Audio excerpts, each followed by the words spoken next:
अस्सलामुअलैकुम दोस्तों, मैं हूं तारिक अली और आप देख रहे हैं तारिक इलेक्ट्रिक यूट्यूब चैनल। जी दोस्तों, उम्मीद करता हूं सब दोस्त ठीक ठाक होंगे और खैर खैरियत से होंगे। दोस्तों आज हम ये एक टेम्परेचर कंट्रोलर है, डिजिटल थर्मोस्टेट कंट्रोलर है।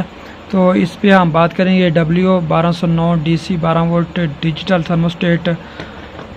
ये एक मॉड्यूल है, तो इस पे हम आज बात करेंगे।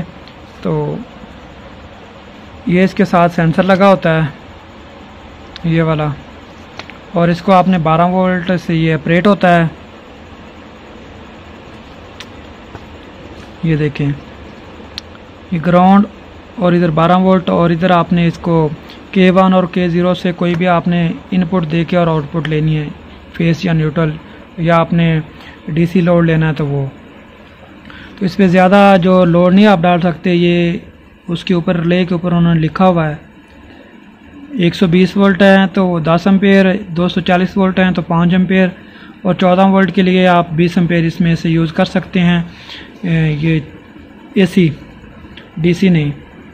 तो अगर आपने ज़्यादा लोड यूज़ करना है तो आप इसके साथ बड़ी रिले यूज़ कर सकते हैं, इधर से कनेक्शन लेकर।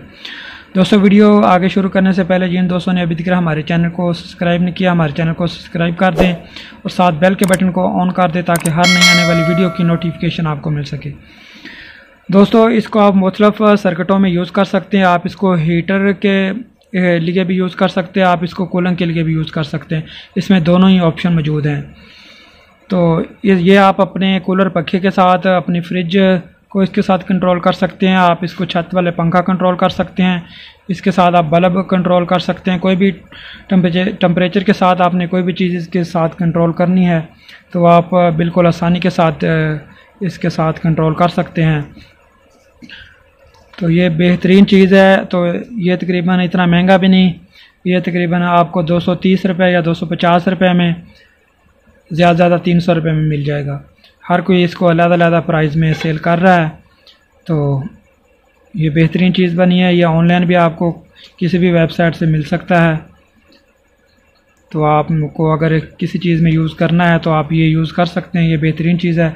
ज़्यादातर इसको जो यूज़ करते हैं वो ये आजकल जो अंडे में से चूज़ा निकालते हैं ना, डब्बा टैप बनाते हैं, वो थर्मोस्टेट कंट्रोलर होता है, उसके अंदर ये यूज़ होता है टेम्परेचर के लिए, क्योंकि अंदर उसकी हीट उस पर सेट करना होता है 35 या 36 टेम्परेचर पे।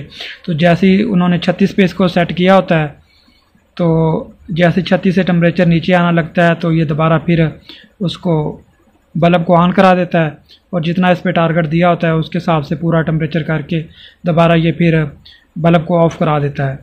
इसी तरह पंखे को भी आप इस पर कंट्रोल कर सकते हैं। आपने कोई अपना पंखा अंदर लगा हुआ है या कूलर पंखा लगा हुआ है, तो आपने अपने कमरे का टेम्परेचर सेट किया हुआ है, तो जितना आपने 30 किया हुआ है तो 30 पे जाके ये आपके कूलर पंखे को बंद करा देगा।